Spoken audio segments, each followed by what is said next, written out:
ላይ የነበረውን ሰንሰለት ብትንትን አድርጎ ቅዱስ ሚካኤል ይዞት ወጣ። በተዘጋው ደጅ ማን ተገኘ? ቅዱስ ሚካኤል። ለማን? ለዳንኤል። ለማን? ለቅዱስ ጴጥሮስ። አዎ ተገኘ ማለት ነው። አዎ እነሆ በተዘጋ መንገድ ለማን? ለሙሴና ለሕዝበ እስራኤል ተገኘ። ማን? ቅዱስ ሚካኤል ተገኘ። ይልቁንም በዚህ በመጽሐፈ ኢያሱ ምዕራፍ 3 ላይ የዮርዳኖስ ውሃ ኢያሱንና ሕዝቡን እንዳይሻገር ዮርዳኖስ ዘጋ፣ አትሻገሩም ማለት። በኋላ ላይ ግን እነሆ ቅዱስ ሚካኤል ሄደና አመለከተው። የካህናቱ እግር ይቅደም አለው። የካህናቱ እግር ቀድሞ ውሃውን ነካ ሲያደርገው ዮርዳኖስ ቆመ፣ እስራኤል ተሻገሩ። ይህን ማን አደረገ? ቅዱስ ሚካኤል። አያችሁ። ጴጥሮስ ታዲያ ምንድን ነው ያለው? ወአእመርኩ ከመ እግዚአብሔር ፈነወ መልአኩ አዳነኝ። እግዚአብሔር መልአኩን ልኮ አዳነኝ።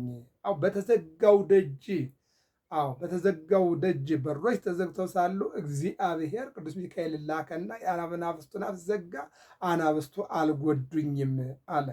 አሁን ወደ ዕለቱ ወደ ዛሬው ታሪክ ሚያዝያ 12 ቀን እንምጣ። በዚህ በትንቢተ ኤርምያስ ምዕራፍ 38 ቁጥር 1 ላይ ኤርምያስም ለሕዝቡ ሁሉ የተናገረውን ቃል የማታን ልጅ ስፍጥያስ፣ የጳስኮርም ልጅ ጎዶልያስ፣ የሰሌምያም ልጅ ዮካል፣ የመለኪያም ልጅ ጳስኮር ሰሙ ይላል። ምን ብሎ ነበረ?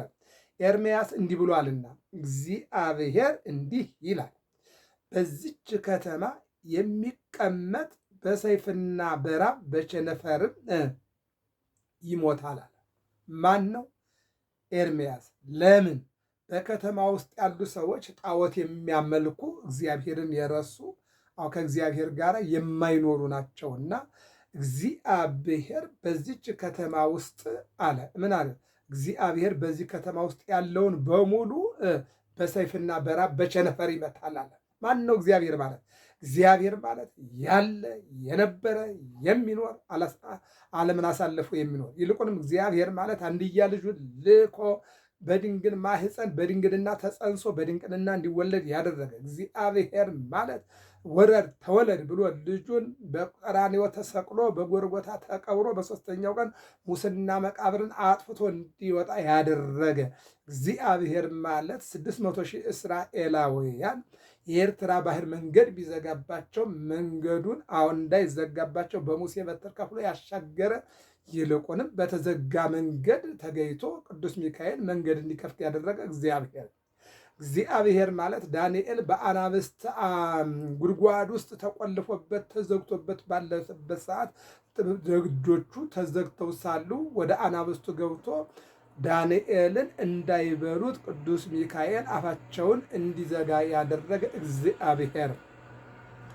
እግዚአብሔር ማለት ጴጥሮስ ስለ ክርስቶስ በመናገሩ ስለ ኢየሱስ በመስከሩ በከርቸሌ እጅና እግሩ በሰንሰለት ታስሮ ሳለ እነሆ ቅዱስ ሚካኤል ገብቶ ሰንሰለቱን በታትኖ እና ተከተለኝ አለ። ቅዱስ ጴጥሮስም ሲመሰክር ወአእመርኩ ከመ እግዚአብሔር መላኮ ከመ እግዚአብሔር ፈነወ መላኮ አዳነኒ፣ እግዚአብሔር መላኩን ልኮ እንዳዳነኝ አወቅኩኝ አለ እግዚአብሔር።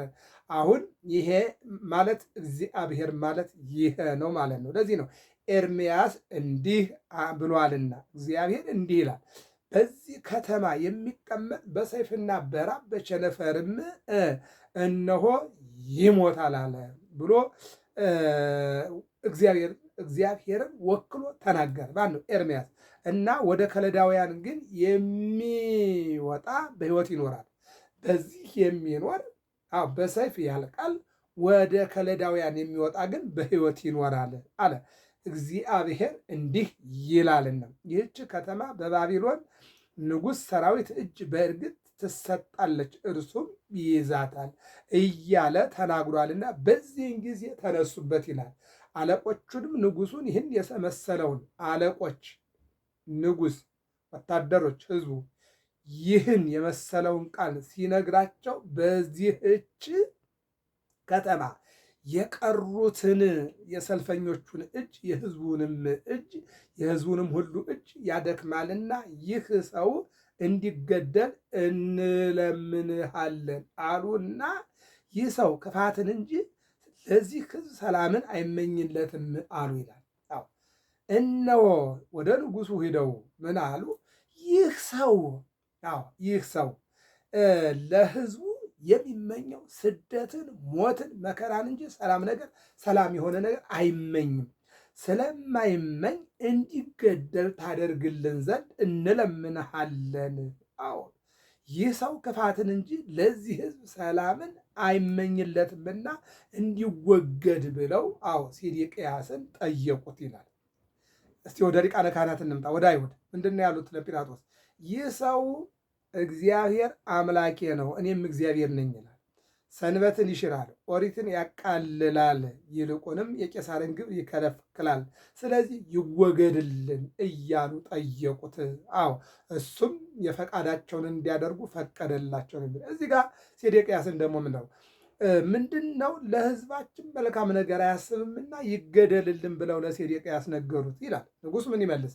ንጉሱም ሴዴቅያስ ንጉሱ በእናንተ ላይ ምንም ሊያደርግ አይችልምና እነሆ በእጃችሁ ነው አለ። ንጉሱም ሴዴቅያስ ንጉሱ በእናንተ ላይ ምንም ሊያደርግ አይችልምና እነሆ በእጃችሁ ነው አለ። ኤርምያስ ዝም ብሎ ነው የሚያወራው እንጂ ማንም በእናንተ ላይ እጁን የሚቀስርና እናንተ ምንም የሚያደርግ የለም። ኤርምያስንም ወሰዱት፣ በግዞት ቤትም አደባባይ ወደ ነበረው ወደ ንጉሱ ልጅ ወደ መልክያ ጉድጓድ ውስጥ ጣሉት። ወደ ጉድጓዱ ጣሉትና ጉድጓዱን ዘጉበት። እነሆ በተዘጋው ደጅ አንድም ደጆች ተዘግተው ሳሉ ኢየሱስ መጣና በመካከላቸው ቆመ። የተነሳንበት ነው። ኤርምያስ እውነቱን ስለመሰከረ እውነቱን ስለተናገረ ወደ ጉድጓድ ወሰዱና ጣሉት። ከጣሉት በኋላ ደግሞ በላዩ ላይ እነሆ ዘጉበት ይላል። ኤርምያስንም በገመድ አወረዱት።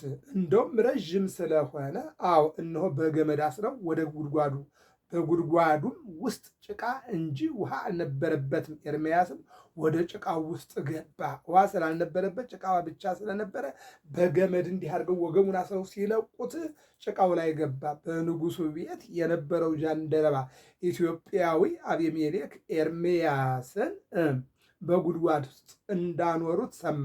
ንጉሱም በብንያም በር ተቀምጦ ነበር ይላል።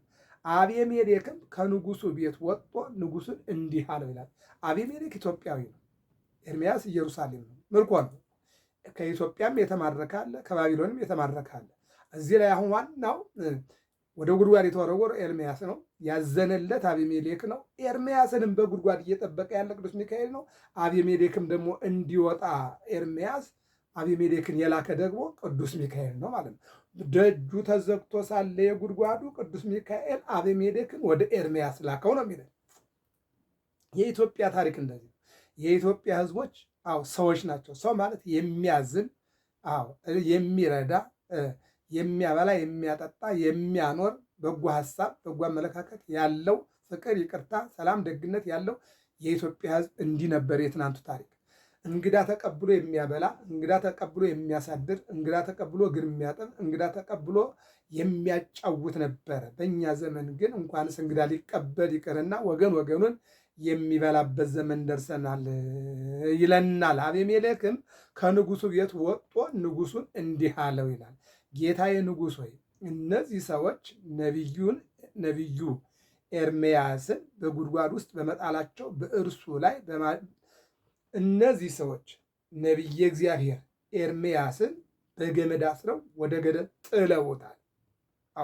ይልቁንም በጉድጓድ ውስጥ በመጣላቸው በእርሱ ላይ በማደርጋቸው፣ አንድም በእነርሱ ላይ በማደርጋቸው፣ በሌላ መልኩ በእሱ ላይ በማደርጋቸው ሁሉ ክፉ በእርሱ ላይ በማድረጋቸው ሁሉ ክፉ አድርገዋል። በማን ላይ? በኤርምያስ ላይ ክፉ ነገር በማድረጋቸው ሁሉ ክፉ አድርገዋል። አያችሁት? ወንጌል ነው የሚለው ትንቢተ ኤርምያስ ምዕራፍ 38 ቁጥር 9 ላይ ከነነሱ እንዳለ በገመድ አስረው ገደል ጨምረዋልና ክፉ አድርገዋል፣ ገለዋልና ክፉ አድርገዋል፣ አሳደዋልና ክፉ አድርገዋል፣ ጠልተዋልና ክፉ አድርገዋል። ይልቁንም እነሆ ደብድበዋልና አቁስለዋልና ክፉ አድርገዋል፣ ጎድተውታልና ክፉ አድርገዋል አለ። ክፉ ሁሉ ክፉ አድርገዋል። በከተማይቱም ውስጥ እንጀራ ስለሌለ በዚያ በራብ ይሞታል። በከተማይቱ ውስጥ የሚበላ እንጀራ፣ ዳቦ፣ ውሃ የሚጠጣ ስለሌለ በራብ ይሞታል። የቱ ነው? ጉድጓድ ውስጥ ነው። አዎ ንጉሱም ኢትዮጵያዊውን አቤሜሌክም ከአንተ ጋር 30 ሰዎች ከዚህ ውሰድ፣ ነቢዩም ኤርምያስ ሳይሞት ከጉድጓድ አውጣው ብሎ አዘዛያቸው። ከንጉሱ ስር ያሉ ሰዎች ክፉ ቢሆኑ ንጉሱ ደግሞ አውጠዋል። ያኛው ሰው ግን እዚያ ጋር ነቢይ በጥፊ ሲመታ የመጣ እዚህ ጋር ደግሞ ክርስቶስን በጥፊ የሚመታ የአይሁድ ገባይት አይሁድ እዚያ ጋር ነቢያትን በጥፊ ሲመቱ የነበረው እነ ኢሳይያስን በመጋዝ የሰነጠቁ እነ ሕዝቅኤል እነ ዳንኤልን በድንጋይ የወገሩ የገደሉ፣ አዎ እነዚህ ሁሉ ወርቅ አለቃሚ እያሉ ነቢያትን ያሳደዱ